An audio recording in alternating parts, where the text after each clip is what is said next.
Lu jangan main HP mulu napa? Kali-kali gitu baca buku. Kagak pernah baca buku lu, gue liat-liat. Gue nggak suka baca buku.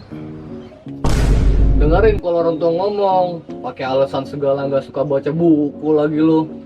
Nih, gua ajarin lu biar suka baca buku nih, ada caranya nih.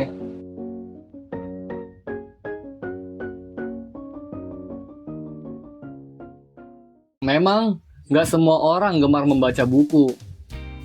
Mereka lebih asik bermain gadget. Padahal membaca buku lebih banyak itu, kita dapat mendapatkan banyak inspirasi dan juga wawasan yang luas.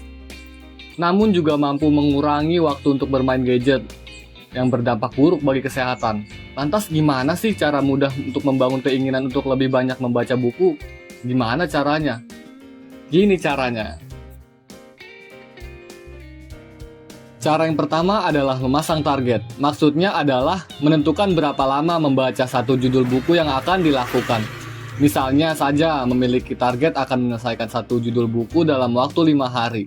Sehingga selama 5 hari ini bisa aktif membaca berapapun waktu luang yang kita miliki. Cara yang kedua, memperhatikan jarak baca. Jarak antara mata dengan bacaan ternyata mempengaruhi efektivitas dari kegiatan membaca tersebut. Lalu apa hubungannya? Jadi, mengatur jarak baca dengan aman yakni sekitar 30 cm antara mata dengan buku sangatlah efektif menjaga fokus kita untuk membaca, sehingga bisa lebih berkonsentrasi membaca buku dan memahami paragraf demi paragraf. Beberapa orang merasa mendekatkan mata ke buku bisa membantu meningkatkan fokus.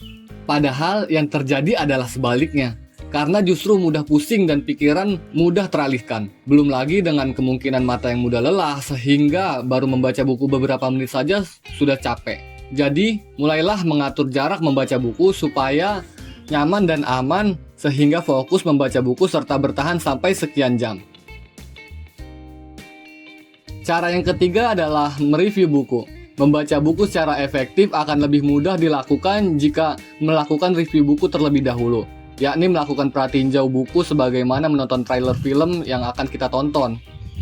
Sehingga lewat trailer tersebut siapa saja bisa mendapatkan potongan konflik dan adegan di dalam film, kemudian memutuskan untuk menontonnya atau tidak. Pratinjau di dalam buku akan membantu mengetahui kita beberapa poin yang penting untuk diulas. Kemudian bisa mengetahui apa saja bagian penting yang wajib dibaca dan mana yang sebaliknya. Sebab meskipun di dalam buku ada 10 bab, bisa jadi inti pembahasannya hanya pada 2 bab di bagian tengah atau bagian akhir.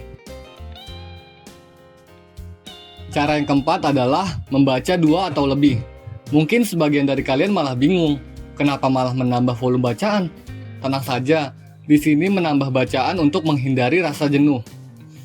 Kamu bisa memilih 2 genre yang berbeda. Contohnya, satu genre fantasi, yang satu lagi genre sains. Jadi, misalnya sudah bosan dan muak membaca buku sains, kamu bisa lari ke genre fantasi. Kenapa fantasi? Karena sebagian dari kita butuh sense of escape dari dunia yang kejam ini. Tapi kamu bebas memilih genre yang sesuai dengan keinginan kamu. Cara yang kelima ialah tidak semua buku harus kamu habiskan. Loh, kenapa? Iya, nggak semua kedua kamu wajib habiskan sampai tamat. Kamu bisa membaca semut kamu aja. Daripada kamu membaca tidak meresapinya, bagai masuk kuping kiri, keluar naik angkot. Cara yang keenam ialah audiobook. Teruntuk para teman-teman yang pemalas, zaman sekarang tuh udah tersedia apapun itu. Baca buku nggak mesti megang fisiknya, karena udah ada e-book. Nggak perlu dibaca, sekarang bisa didengerin aja. Kamu bisa dengerin di aplikasi YouTube, Spotify, Noise, atau Audible. Saat lagi nyuci motor, saat lagi naik motor, lagi di KRL, ataupun dimanapun deh, kamu bisa dengerin itu.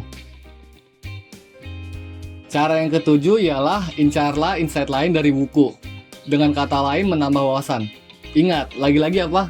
Ya benar, mindset. Dengan membaca buku, otak kita akan dipenuhi informasi-informasi yang bisa membuat kita berpikir kritis dan logis dalam menghadapi suatu keadaan.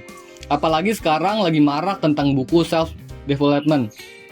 Seperti Atomic Habits oleh James Clear, Filosofi Teras oleh Henry Manampiring, The Power of Now oleh Eckhart Tolle. Dan tips buat kamu yang belajar lintas jurusan, kamu bisa membaca buku dengan buku judul terapan. seperti statistika terapan, fisika terapan, karena ini emang dikhususkan bagi orang-orang yang pure di bidang itu. Cara yang ke-8 ialah, jika tujuanmu untuk riset atau pengetahuan tertentu, kamu bisa langsung ke inti pembahasannya saja.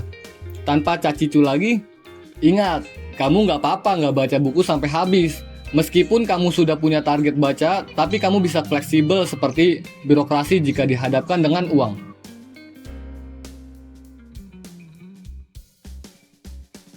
Cara yang terakhir ialah mereview jika kamu sudah tamat membaca.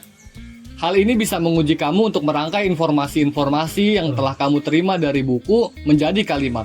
Kamu bisa sharing pendapat kamu tentang buku itu kepada teman kamu. Nah, seperti itulah cara-cara supaya kita lebih suka membaca buku.